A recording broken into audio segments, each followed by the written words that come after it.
Hey folks, Myke Toledo here. I just wanted to remind you that the Mega Media is just about a month away. It's April 5th through the 7th, and as to this date, we only have 8 spots left. Now I know you might not think you may need it, but this event is more than just about taking cool photos and a badass video you can market to almost any social platform. However, I'm going to spill the beans on how I market my own company and get tons of business with top reviews. Listen, if you're serious, you must plant the seed now. You can't afford to wait for something to happen and then have to know to market like yesterday. Now, we all know we want to grow our own business, but how? What are the most important platforms to concentrate on, and how do you attack with a solid marketing plan? There is not going to be any BS going on here. Straight up proven marketing blueprints that work. We will have top speakers explaining the how-to formulas, including Facebook Pixels, Google AdWords, Yelp Google Business, website creations, and I mean real website creations, ones that actually react, not those sit and wait websites that you're waiting for a customer to possibly call you. Logo designs, design templates, and much more to help you look and perform as the most professional industry leader in your market. Not to mention, we have over $20,000 in PDR tool giveaways from all the major PDR tool companies. And to top it all off, come and be part of Anson's Open House, another great way to learn and network with some of the local PDR and hail techs around. Don't be a wish you could have, should have. Sign up today and be more successful tomorrow. Visit denttrainermedia.com. Again, denttrainermedia.com to reserve your spot now, April 5th through the 7th. We will see you there.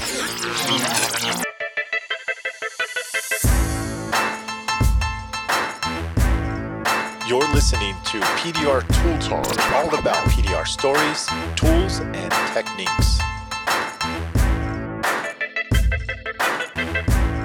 For the thousands in attendance, ladies and gentlemen, let's get ready to rumble!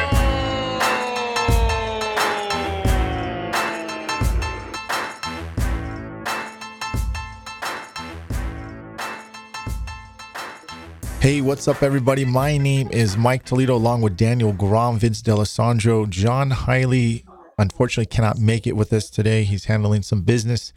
But we got a special guest, Luke Price. What's up, Luke Price? How you doing, man? Hey. Hey, Luke. How are you, gentlemen? Good. Hey, Luke. Yes. So I ran into Luke over at Anson's, and I sat down with him and I said, "Hey, you know what? I'm curious to know what it's like growing up in the PDR business, and I wanted to have you on the show, kind of get your point of view for all us PDR techs that have sons or daughters that might want to get into this business eventually, and ask some pertinent questions. I think a lot of guys would be interested in knowing your side and your point of view of things a little bit. And of course, everybody knows your dad, Tom Price.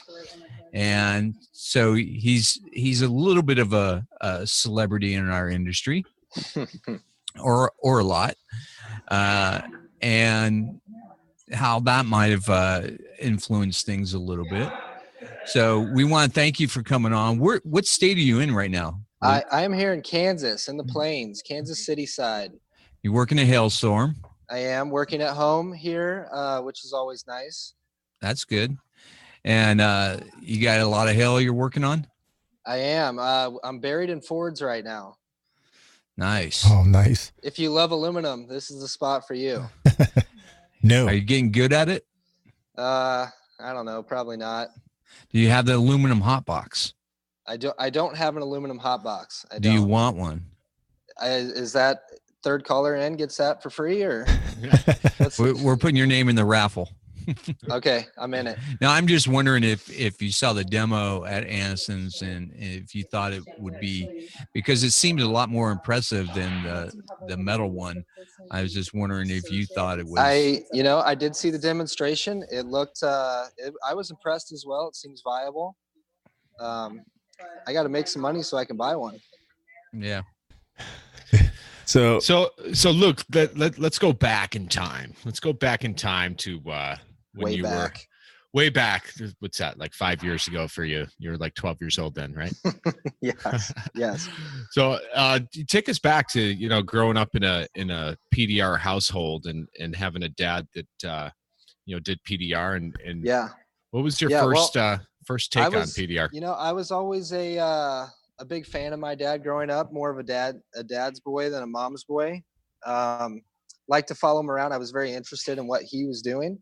It was interesting to me. So I'd say all the way from probably age 5, I started asking to go along with him to work, and I would tag along on his routes. And as long as I didn't cause too much trouble, I was allowed to pick lunch, and that made it all worthwhile. Fantastic. He actually had me memorize the names of his tools, and he would park his truck in one spot on his dealer lot, and he would basically send me down the rows to find the dents. So I would go down. I was perfect head height for spotting doors. So I'd walk down the rows, point out dents, and as he'd work, he'd yell, "Hey, go get my double bend. Go get this." And I would run as fast as I could to his truck, bring him tools, and I think it worked out well for him. How old So- were you again? I mean, this was from probably age 5 to age 10. Really? Okay. Yeah, Early. being homeschooled, you get some freedoms. There you go. Yeah. There you go. No, that reminds me. Mike has names for all his tools too, don't you, Mike? yeah, I do. So, but they're not called double bends, and what we No. would call them. He's got like Big Shorty and Like inappropriate, total. probably. No, Yeah. no. I got one the famous one called Mo Money, because every time money. I pick it up, it's Mo Money, Mo Money, Mo Money. What- So Okay, rattle off some names real quick. Mike, tell me your names. Malmu, Mo money. Chango, Chango. yeah, Chango. Whoa. Chango's I was training a Puerto Rican guy, and I guess just got this new tool, and I said, you get the honors of naming it, and he says, all right, Chango, and I said, fine, that's it, it's Chango. Nice. So Good one's hilarious. I like it. So from a young age, you're working the lots with your dad. You were homeschooled. You grew up in Colorado or Kansas? This was in Illinois. Illinois, My dad okay. started as a dent wizard in central Illinois. And I traveled around with him. I had a legal pad that I would do math on, and I'd take every single dent that he fixed and add 39 plus 35 plus 39 plus 30, and it would be a mile long, and I could never get the math right, but I was that was my duty. Nice. now, So- go ahead, Vinny. So at what point did you start getting a tool in your hand that you were taking it to metal yourself and Well, starting to work on things? To be honest with you, my dad tried his best to steer me away initially from doing PDR. Yeah. He tried to tell me, do something with your brain. You're too smart to be pushing dents, type of thing. So I would say I went to 1 year of college, and I was getting ready to go back to college for my second year. My parents dropped me off at the dorm, more or less. I sat there and started setting in that I really didn't enjoy school. And so I called him back. I said, have you left town yet? I want to go do Hail with you. So I said, I don't care what you make me do. I'm in. He's like, well, we're going to Buffalo next week. As long as you're not in our way, you can follow us around. And so I did R&Is initially. I didn't necessarily even train or push dents. I'm sure I destroyed some things, like trying to help a few times while he was actually working on something important. I would, get in there when he wasn't around and mangle it all up. Like, Dad, what'd you do? But no, I didn't necessarily start till I was about 21 is when he gave me like an off-season training, and that's where it started for me. Nice. Now, one of the things I'm thinking about doing is training my kid, so when he goes off to college, that he has a way of making some money while he's going to college. Sure. Do you think that will work? Well, it depends. I mean, if I were you, I would recommend having someone good train him so that he has some a future. But if you're wanting to go that route, but no, as a serious answer, I think there's there's no downsides to training him. There's benefits and a good skill that he can use. I'm Let him just decide. afraid of him falling back on it, just like your dad wanted, It's quite possible. I want him, I have bigger hopes for him. Yeah, that's my point too. But I mean, it's kind of like PDR is like stripping, man. Well, it so is, man. It's a male. That you get the money, right? You say, "Oh, I'm just using this to go to school or I do yada yada." But next thing you know, I mean, that money's too good. But of course, our career can last a lot longer. But but my personal thing is I'd want my son to go to school just for the experience and the discipline. But if he wants to do PDR afterwards, that's fine. But I still want him to go to 4-year school. I agree with that. I would say there is benefits to starting young, just the traveling, and if you're doing hail or if you're doing real heavy damage or something that's hard on the body. From what I've seen in my father's later years, it's a little tougher as you get older. To get some of those heavy lifting out of the way, maybe while the joints are fresh. But starting young has some benefits that I can see. You get a chance to get ahead early if possible, if you're responsible with your earnings. Now, how old are you now, Luke? I just turned 29 in March. So you've been pushing since you're 21. Yes. Okay, got it. And you pretty much went into hail right away, right? I went straight to hail. Yeah. I did about a couple months of boot camp at a retail PDR shop for actually Michael Hand in Boulder, Colorado. And he just kind of sent me out on wholesale used cars and let me get beat up on that stuff initially, and then went straight into hail, and that's where I've been since. So you can't push a den over $half size. Absolutely not. Incapable. Okay. That's what I thought. Really? I thought I saw a post somewhere on a truck that there was like this big C-pillar that was just smashed. Filters, Instagram filters.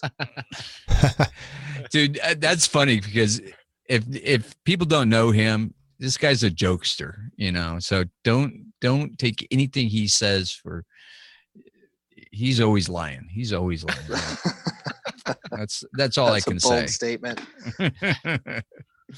Oh man. So he's a jokester, so watch out for him. So you're out of Colorado, and yes. And what made you supposedly move over to Kansas? I mean, what was that? Well, I'll be honest with you. I was doing my it was 2011 possibly, the first hailstorm, 2010 or 11. I came here to do hail for Nick Hawkins, who's a local legend here in Kansas City. And my dad sent me to him and said, "Hey, he's your problem. Make him good." He kind of dropped me off here, and it kept hailing here consecutively. I ended up meeting a girl down here. Oh, it's always the girl. And I decided, you know what? I can live anywhere if I'm doing hail. It hails in Kansas City a lot. Nick Hawkins is a really nice guy. He gives me work, and it made sense to move here at the time, and I've been here since. Yeah, and I can't understand Kansas really because my older son, he was in the Army in Kansas, and he got out about a year and a half ago, and he's still in Kansas. And I'm like, dude, born and raised in Long Beach, California, and you're still in Kansas. What's the attraction? Yeah, but I know the cost of living and stuff, and it seems to be pretty okay out there. Sure, and for me, fortunately, it has hailed here the last 4 out of the last 5 years, and like 6 out of the last 10 or something like that. So I've been able to stay home a majority of my hail seasons, which is good for everyone. Yeah. Now, how do you like it compared to Colorado? Because I love Colorado. I think it's a beautiful Colorado state. is beautiful. It's tough not to be there sometimes, but this is where I'm at. I do like Kansas City. I like, you gotta go for the underdog, the Royals, and so I don't mind Kansas City. We've got good barbecue if you ever want to come take a stroll. Yeah. Oh man, that's all I did when I was there in Texas. Oh yeah. Me and Vince ate morning, noon, and night for 3 days straight. I was barbecued out, man. What'd you think of the barbecue at the Anson party? It was well, no, I didn't. Oh, sorry. That was a good barbecue. Anyway, Yeah, thanks for reminding me. I Hey. wasn't invited. Hey, Luke. No. Hey, you're pretty good glue puller. I mean, you're pretty decent. I've seen, But Sure. hey, what kind of tips could you give these guys out there who are trying to learn Oh, glue man. pulling, man? Where do I start? We'll start with your favorite Well, tabs and glue. What's your Tabs and go-to? glue, man. Go-to. They're constantly evolving, in my opinion. I have a new favorite. It seems like every few months, but currently, I really like Black Plague's ice version of their tabs. I don't know the official name. Smooth, the Black smooth ice. ice, the smooth ice. Smooth yeah. ice. See. Smooth ice is working really well for me for my heavy pulls, for my average to everyday stuff. I've been using a new product. It's like the Silverback line from Anson, and they have like a Punisher tab as well. That's kind of like my medium pull stuff at the moment. And I it's kind of like a golfer. I picture it as you use the same swing each time, but you're going to use a different club, for different dents. That's kind of the way I like to go about it personally. So I've got different tabs for different. did you get some of strengths. those compression tabs? I did. I've been testing the compression tabs. The jury for me is still out on them. I can't give them my full endorsement at the Yeah, moment. I'm not getting them to work for me, but that's Well, me. That's not surprising. Yeah. But what can I say about glue pulling? What I would start with, I think the biggest factor for me is people are sometimes afraid to get over aggressive. So say you've got a dent to where you're at like the 90% point, and you've got just a little pit left in the center, or you've got like a line that you're toying with. And the mentality for the majority that I've seen on hail technicians is, I don't want to get too crazy. I've got it close. So they keep toying with it with little tabs and little minuscule adjustments, and they're not making any progress. So they lose a lot of time. And in my opinion, you don't test your limits in glue pulling until you get overly aggressive. So in my mind, What does that mean exactly, though? Overly aggressive, in my opinion. Okay, so I will massively overpull things a lot, because in my opinion, it's better to spend some time tapping and get it in one shot than to pull it 25 times. I agree 100%. So I spend a lot of time tapping. I spend more time tapping than I do pulling, honestly. And so will you start with a bigger tab for? Not necessarily. Not Okay. necessarily. Okay. Diameter can hurt you. Yes, it can. It can. Many examples, obviously, depending on depth, you're not going to want to use a large diameter on something that's very deep. Typically, you'll want to start it with something medium to small where you're releasing the pressure from the inside. If you start closing the walls up early, you're breaking down that dent, and you're having to break it back up with your knockdown, and you're really costing yourself some time efficiency-wise. Maybe you'll get it, the long way. You'll be chasing your tail a little bit. But for me, in hail, it's all about efficiency. Yeah, Luke, wouldn't you agree that I think the big common problem is that techs will actually use too big of a tab too soon, and they'll volcano the dent, bring it up. There's a shoulder, and they still got the pit, and then they try to tap it down, and it just makes it worse. So right, and being skilled with your tap down, I feel like, is the most important part of glue pulling. It's not necessarily, he's got the greatest tabs, or he's got the greatest glue, or he's got a slide hammer that's phenomenal. It's the tapping and the technique that makes the glue pull. And what are you using for your tap down? You using a metal tap down? It's going to vary depending on what I'm trying to do with the metal. It's a combination. I use a combination of the currently using a VIP, which I've had my own version of a VIP since I started. It was a knockdown my dad had in the bottom of his toolbox that he laughed at me for using. Like, what are you using that piece of junk for? And I smoothed it out and made it into virtually a VIP, my own version. So I use the actual VIP itself now a lot, and then I'll just use a typical rounded peak knockdown for moving the bulk. But there is times when there's situations, volcanoes, sharp dents, where the metal knockdown is going to give you an advantage for isolating and breaking up that center. Yeah, I agree. Yep. So It, go ahead. go ahead. Then what's your favorite glue? What's your go-to glue? Your aggressive glue? My everyday glue right now is Glue Tracks. It's kind of a teal color, something that Anson makes.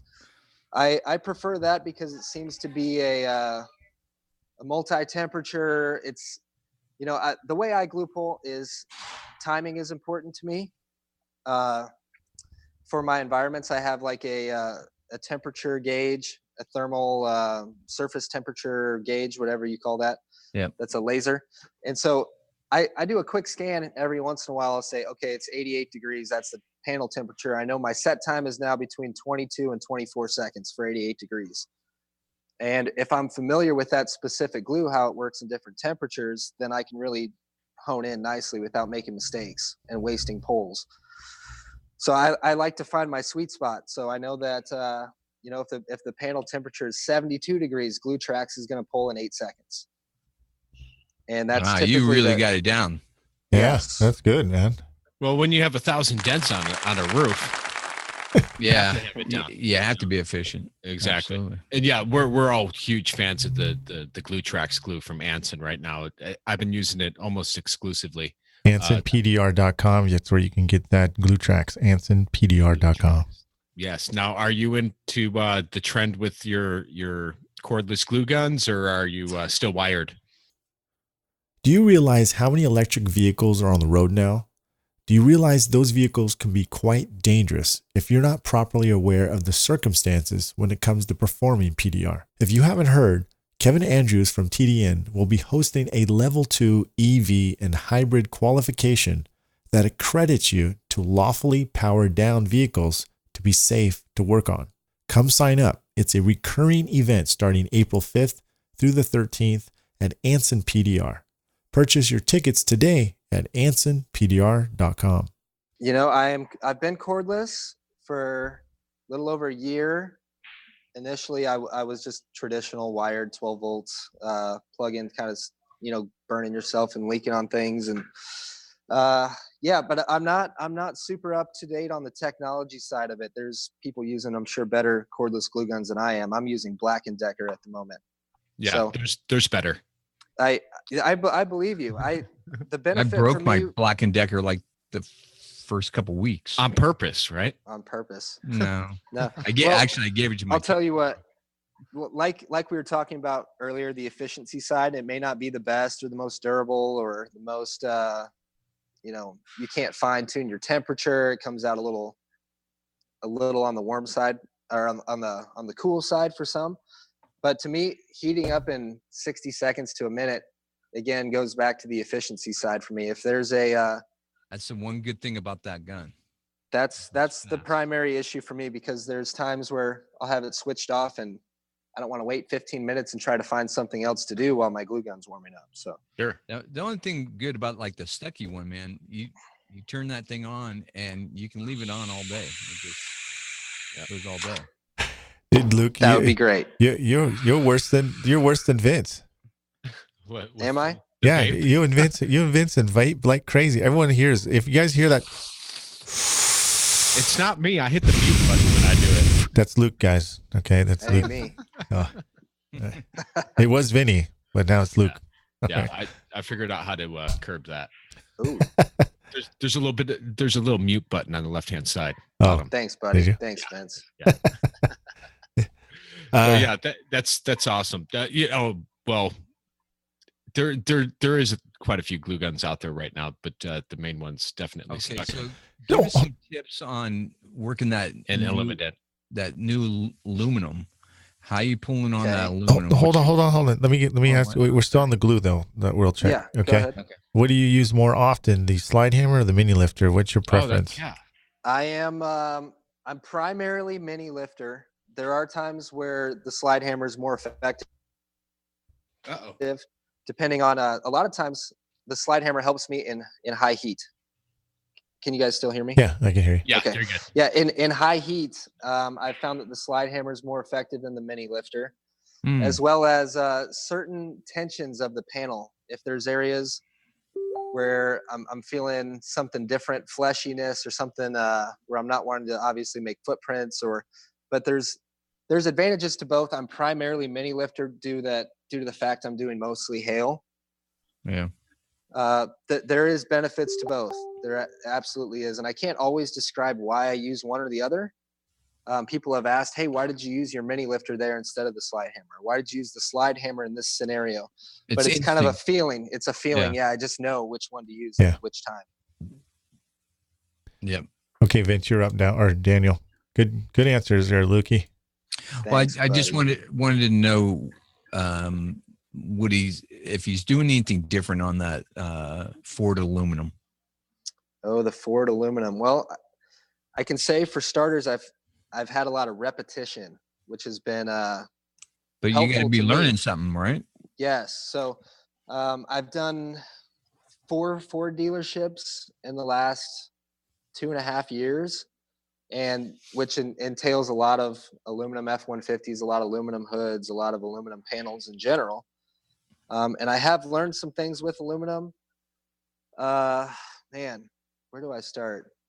I can't give all my secrets to you. Yeah, that's okay. But No.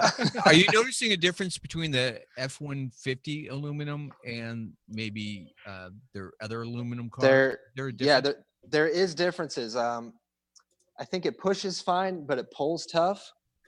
So, for example, actually, I think the F-250 is tougher than the F-150. If you've gotten into a whole lot of those yet, as far as their access goes, and just being tough locations and bad positions for dents. But with aluminum, what I've learned, tapping is key.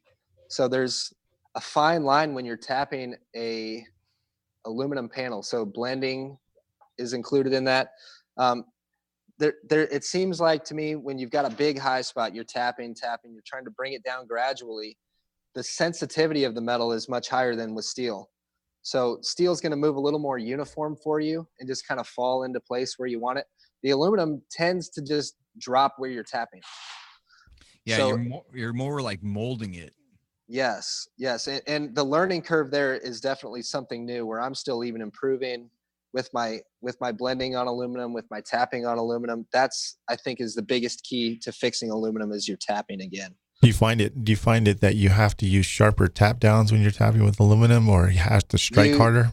You can. It depends on if you're pushing or pulling. If you're pushing, I prefer metal knockdowns. Absolutely, something sharper that isolates a little better. With pulling, I've noticed the sharper knockdowns, if you're tapping on a rail or something rigid, it tends to drop the area a lot quicker and less accurately than something a little softer. Yeah. So like something more rounded in that scenario, in my opinion. Well, you guys are getting a lot of tech tips out there from Luke, man. He's just dropping them, man. Tech tips. Tech tips. So yeah, that's good, Luke, man. Thanks for the insights, man. We'd like to hear glue training. Huh? Say that again. I want to go to your glue training. Glue training. He wants to go to your glue class, dude. Have you done the Dent Olympics, the glue? Yeah. Dent Olympics? I did it years and years ago. In Corpus Christi, I've done it, and I did it, I think, in Clearwater as well.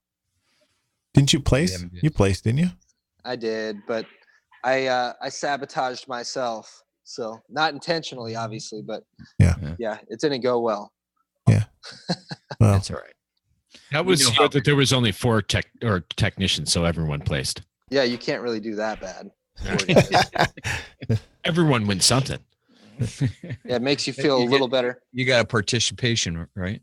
Yeah. Yes. If I know this is going back in time on subjects wise, there was something I was going to add to the whole father-son or training your next generation technician. Yeah. I was thinking about it, and we moved subjects before I spoke about it, but there's pros and cons that I would like to discuss shortly. Yeah, I'll be brief. What is the downside of this? There's always going to be, in my opinion, a father-son clash of some sort, where, for example, the son's always going to want to impress the dad, right? But at the same time, there's also like a little bit higher standard given to the son by a father, in my opinion, because they want you to be the very best, and they want you to, to carry the name correctly and work with integrity and with pride. And I was trained that way, but there's always going to be a little bit of competition, some friction. Yeah. And I wouldn't necessarily call it competition, but there'll be some friction as far as the father-son dynamic. And my dad and I learned at one point in our partnership that we got along better when we worked separately. So, we got along as people great, but working together, we had differences in styles, differences in opinion, differences in the way that we would go about repairing or estimating or so forth. And so there's some pitfalls to look out for in that aspect. But at the same time, as a son, I'm very grateful and very respectful of my father. And I know that I owe him a lot for what I've been able to do. Came from him, obviously, the good foundation and the footsteps I got to follow in were tough. People see you as Tom's son, or they don't see you as, they don't even know your name. I think for my first 3 or 4 years doing hail, I was called Tom's son. I don't think anyone knew my name, actually. So they called you Thompson? Tom's son. Yeah. Hey, Thompson. Come here, Thompson. Yeah, here, Thompson. Yeah. There's lots of things to think about. There's interesting dynamics that take place there. Yeah, Sure. And it's good that you stuck with it too, because there's a lot of kids that would I know for myself, from a dad's point of view, when I see my son struggling on something, I want to grab it out of his hands and finish it for him.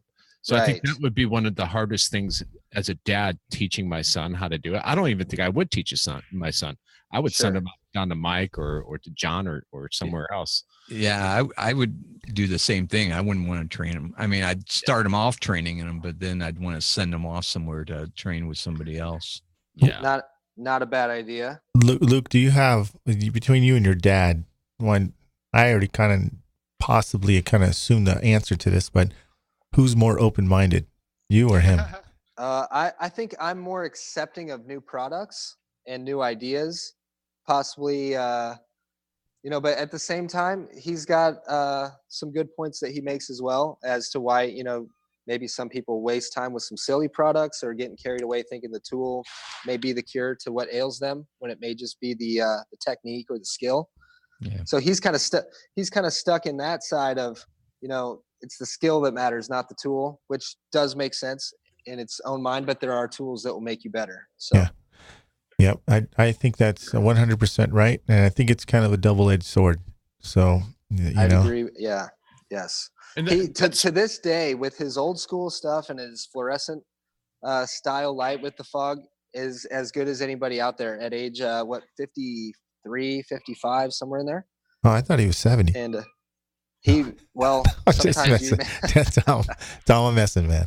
I just graduated to a LED shop light myself. The old school works, but I think when you're in this trade for a long time, sometimes you get stuck with the old tools and you don't want to open your eyes and see. And that's what, this podcast, these guys are always trying to turn me on to tools. And, sometimes it's hard to buy new stuff because it's like the old stuff works. I don't want to. Right. Yeah. And for example, with me, with the blending hammer side, when the blending hammers became more popular, when they were on the new, still new to the industry as a whole, there was a part of me that said, I've gotten so familiar with my regular hammer and punch that I'm comfortable with it. It's going to slow me down, cost me time. So I feel like that's a hindrance to some, that they don't want to try something new because it's going to cost them money initially or slow them down initially, when, the investment turns out to be well worth it. Yeah. Well, I think the reason why we have these podcasts and have people like yourselves, and I'm sure you can agree, is that everyone has their own technique, has their own way, and you've probably seen, look, Luke, we know that you didn't learn everything from your dad. You learned a lot, but you didn't learn everything. And you learned bits and pieces as you got the experience out in the real world and worked with other techs. You found tiny basically pieces of recipes that basically helped you become the PDR chef that you are, right? For me, cross-pollinating was key. working around great technicians and picking up little bits and pieces from each person and kind of molding your own style, but wrapped in with some of their skills and techniques and things they're using. And the more you work with good guys, the better you get. And that's a big part of it too. I worked with a lot of great technicians starting, and that really helped my learning curve. I think that's a big deal in the hail industry, that you guys get to work with so many different techs, and guys like myself that have been just working retail or working in a shop or a route. We don't get exposure to other techs, and it can be a big deal. Right. Because when I came out and worked my first hailstorm with your dad, and you were just a little kid at the time, and we were working next to other guys, and I was learning stuff from them. I remember we went into this one shop, and these guys worked at the Mitsubishi factory, and they came in and they started working, and I'm looking over my shoulder at them, and I'm like, they don't have a light. I go, finally I had to drop my tools, and I walked over there and I go, you guys don't have a light? Nope, we don't have a light. I go, how are you fixing dents without a light? Oh, this the reflections off the roof and reflections off the wall and stuff. We don't use lights in the factory. And my mind was blown. I was like, oh my God, I'm sorry, but you're not going to do as good a job as I'm going to do with a light. Dude, that is mind blowing. There's still, to this day, I've seen hail technicians that use reflection boards inside, little small, the maybe like 18 inches or less. Yeah. And I wonder where they've been. Dude, that's ancient dent foo. Didn't you know that? Yes. Yes. So, but they're fixing it just the same, or no? Hard no to say. Comments. I can guarantee I'll put a light on and I'll find something. Well, those are called flickers. Well, cool. Are we any more questions for Luke, or anything you want to give anybody a shout out here, Luke? Man, we got a couple thousand listeners here, man. So. I've got a couple thousand. Wow. I didn't know you guys were that popular. So we're not. We're making it up. Yeah. What'd you think of Anson's when we were there? Anson is great. I love Craig. I love what they do down there. The customer service is good. They make great products. I do like my Anson stuff. Big fan. And I see you at MTE every year. You enjoy going to that, right? I do like MTE. I get to see a lot of familiar faces and people like you, unfortunately. And who's jabbing at you today, man? Oh, man. Hey, he's taking some blows. I've known Daniel for a while. Get him. Get that foot. There's a story out there. There's a legend out there. I don't know if it's true or not, that Daniel Grom got his first window wedge like 5 years ago. He's always discovering tools, man. Like, did you hear the last podcast? Oh no, I didn't. Yeah, he said, hey, I found. Go ahead, tell him, Daniel. Tell Luke what you found, I found man. the best whale tail ever. Yeah. You probably never heard of it, Luke. You probably never heard of it. Bendable whale tail from Blem. Yeah, I think my dad had that in '94. Right? It's round stock. Yeah. Well, I've been talking about having forged tools. Everyone has one except for Daniel, or now he does. Yeah, but let me say this, that I have, it's in the that I've been wanting forged tools, and I've been talking about forged tools, and none of you guys said, "Hey, Blem's got one." No. Yeah. Nothing out of you guys. We didn't realize it was forged. Honestly, Daniel, we thought you had already had it 10 years ago. Yeah, Dude. exactly. So if it's round stock, it has to be forged. Okay. Because it's pounded out. It's got to be pounded out. Yeah. Because you can't grind it into that shape. No, true. Yeah. He probably just has a hammer. This tool's old as Egypt right here. Yeah. Now, so one other thing I wanted to touch base before we let you go, Luke, is, growing up being homeschooled, having a dad, going out doing his routes and doing hail and bringing you along with that. There tends to be a trend that I see with a lot of traveling hail technicians out there. A lot of them are homeschooling. Did you like that? I know you don't know the difference between going, to a regular Well, school growing up. I But, went to public school from 6th grade all the way till I graduated high school. But as a younger, when you're young, okay, when I was younger, yeah, I enjoyed it. I don't think my dad probably enjoyed it as much as we did. He sure. would come home after a long, hard day, and we had been cooped up in the hotel room, doing schoolwork all day. So he would get back tired and wanting to rest, and we would be like bouncing Let's off go. the walls, like jumping on his face and hitting him with things. Sure. But you know what? I'm a proponent of homeschool. I think you can learn a lot that way. Yeah. There seems to be quite a few guys that have, at least with the younger kids, they're taking them on the road with them and doing their work, and mom's staying in the trailer teaching. What about was there times where he was gone long periods of time? There was. My dad was really good about getting back for important things. He would make sure he got back every 2 to 3 weeks on a weekend to go to my basketball games or a track meet, or if it was graduation, or take me to a ball game or do something like that. Which, as a kid, there was times where I liked when dad was away for a while because my mom was very lenient. She'd let us run. She'd let us run wild, and we'd get off. Dad would drop the hammer, huh? Yeah, with the grounding was a little more lax, and you could, so it was good. He'd come back and give us gifts and do fun stuff with us, and then, but traveling with him doing hail was fun too as a kid. Yeah, the gifts were usually like a new hail rod, or a hammer, or knockdown. Hey, kid, I'm gonna need this that back from Buffalo for you. I just about every year I got his like retired power tools that were like broken, and like the chargers didn't work and all that stuff. Yeah, absolutely. Well, you were being homeschooled, so you're supposed to be able to like take that shit apart. And sorry, pardon my friends. Take that stuff apart and put it back together and keep you busy for a little while. Ooh, yep. Yes, No, this is a clean version here, guys. All right, no cursing. Clean version. All right. Well, guys, I'd like to tell you all that I appreciate what you do, and I am glad I got to come on here and say a few things, and I appreciate you guys giving me the opportunity. Well, cool. Yeah. We appreciate you coming on. Now, you got time for a tech tip? I think you gave like a dozen of them. Yeah. Why don't you give us some more? Yeah. If you got another Just one. One tip. Hey, stop sucking eggs. It's time for PDR Tech Tips. Tech tip.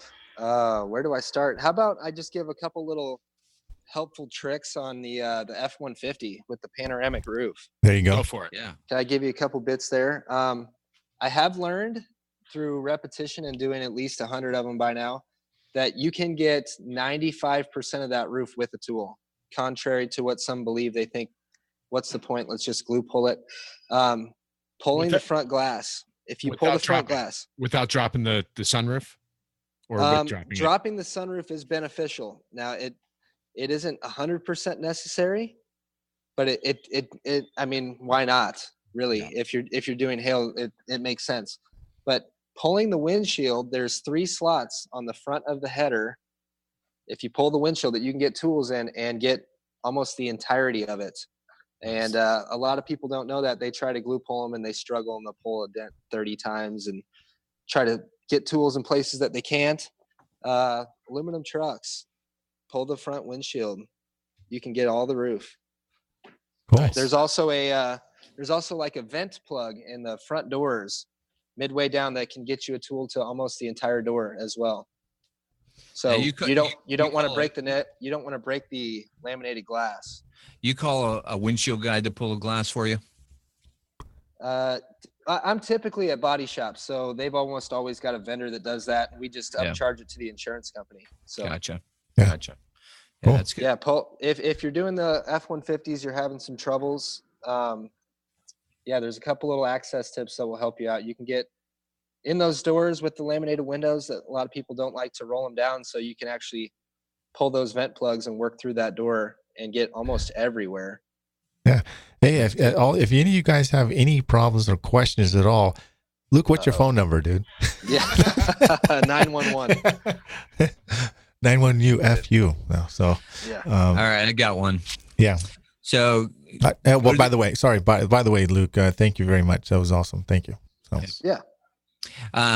So go to the hardware store and look in the hardware store. Just an R&I tip, and get yourself a magnetizer. Have you guys ever seen a magnetizer? Got one right here.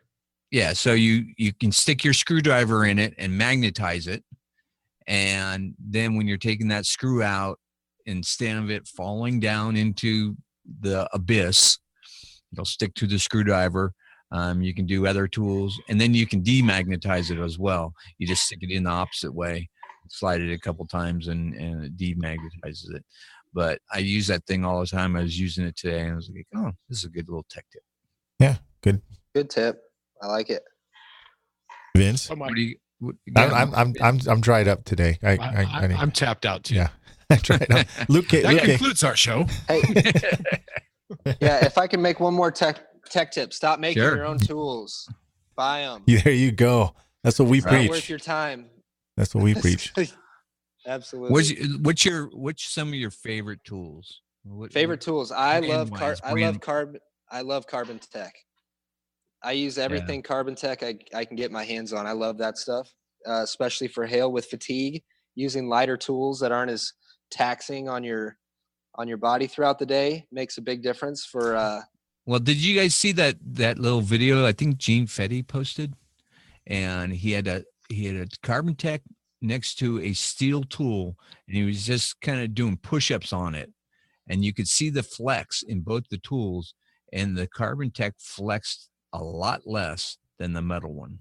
Yeah, that's crazy. It shows how strong that is. So. Yes, I like Carbon Tech a lot, and I'm really liking some of the CarePoint products I've been using, which is like PDR Warehouse USA, something like that. Dent Tools USA. Yeah. Dent Tools USA. Yeah, I'm liking some of their products, and I really like Carbon Tech. That's my go-tos lately. Cool. Right on, man. Well, we appreciate you coming on. You say hello for me to your dad. And I will. Seeing you at Mobile Tech next year. Absolutely. Thank you again, gentlemen. Hey, it's been a pleasure. Right. We appreciate it, Luke. Thank you very much for coming on, dude. Thanks, Luke. Yep. And remember, guys, level up your tools. And don't do anything I wouldn't do twice.